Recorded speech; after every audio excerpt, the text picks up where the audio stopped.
Ouais. Fanny, could you tell me something about De Navolo? De Navolo? What it means, De Navolo? De Navolo, that's the name of a little mountain close to this, and also the little place, there is some houses, and that's the name of the place.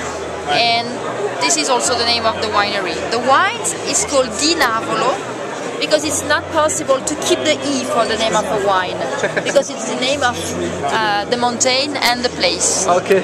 And Di Navolino, it's the little brother of Di Navolo because it ends with Ino. So it's a little place in altitude, 500 meters high, on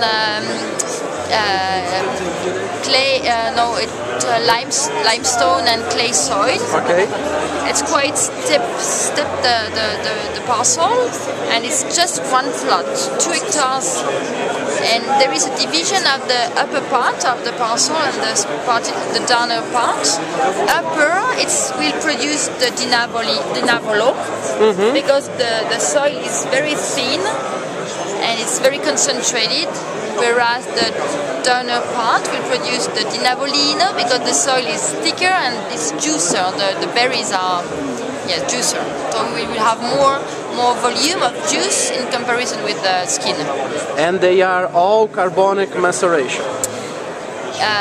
No carbonic, skin contact. Because we don't add any, we de-steamed and we crush a little. There is exactly as if it was a red wine. We don't use the carbonic fermentation.